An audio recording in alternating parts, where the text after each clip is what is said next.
everyone, just wanted to introduce my latest little pet project. It's 2006 Mini Cooper S, but it's not only Mini Cooper S, it's Mini Cooper S with the John Cooper Works package on it, which means we're looking at 210 brake horsepower in this car, which is frankly ridiculous. It's a little pocket rocket.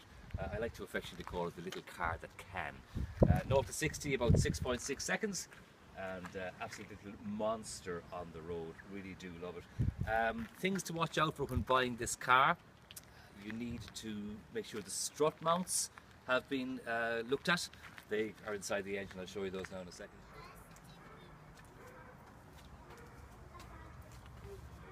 Well, these are the strut mounts, so they should be nice and deep into the well where they are. If they're sticking up, you're in trouble. And also look for mushrooming here. So if that is kind of in a mushroom shape, well, then possibility your strut mounts are going to be gone. They're not a cheap fix. I suppose you're talking around maybe 250 quid per quarter to get them done. Tends to be the front strut mounts that take the most of the abuse in this car. Just for your interest there, that's the John Cooper Works Airbox, which is one of the things that differentiates it from the normal Mini Cooper S.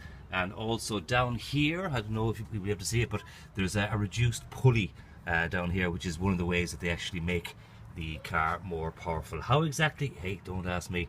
I'm no mechanic, but that's how the Mini Cooper S John Cooper Works gets its extra power. All in all, the car is in pretty good condition. Need to get the wheels done.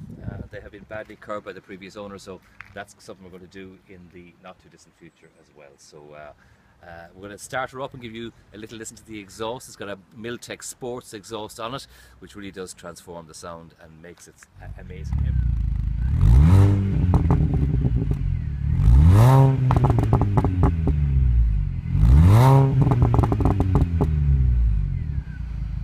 Everybody comments on the car. And the thing about these minis, this is the obviously the old new Mini, or the new old Mini, you want to call it that. This is the one that BMW brought out first of all in 2001. Proved to be extremely popular, and everybody loves it. Like men, women, children, everybody goes, "Oh, look at the Mini! I love the Mini!" And it's not really until you get into it and drive it that you see exactly what a little beast it is. So let's get in and we'll have a spin. So the first thing you'll notice when you're driving this car is how heavy everything is. You would think with a car like this it would be made to be all light, but because this is, I suppose, not the rally going version, that's the GP, but the step below that. The steering is quite heavy. You can really feel everything that's going on the road.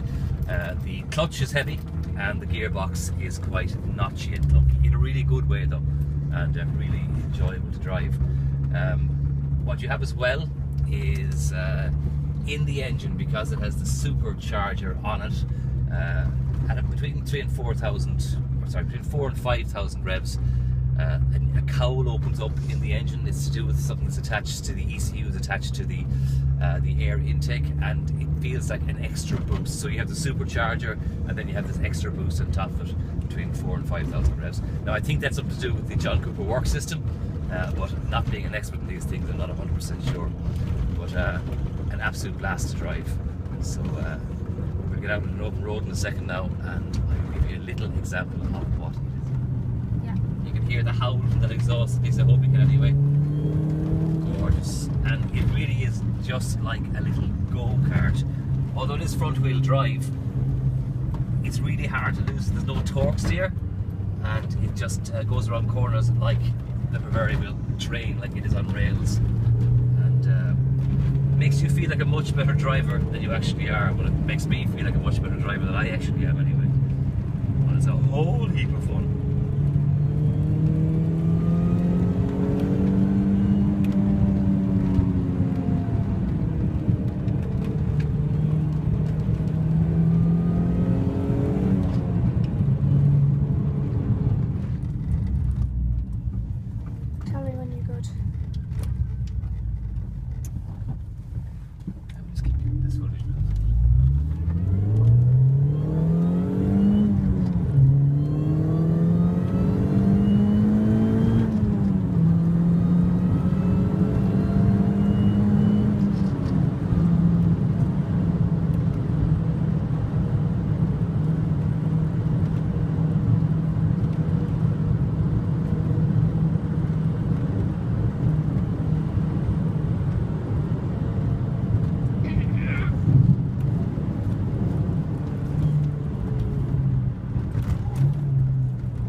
word to the wise about the size of the boot in this car. It is minute. Look at the size of that. You'll barely fit a suitcase in there.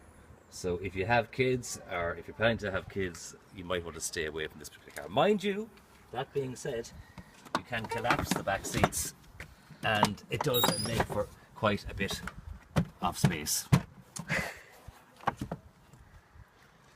Not bad for your weekly run to the recycling centre or whatever it may be.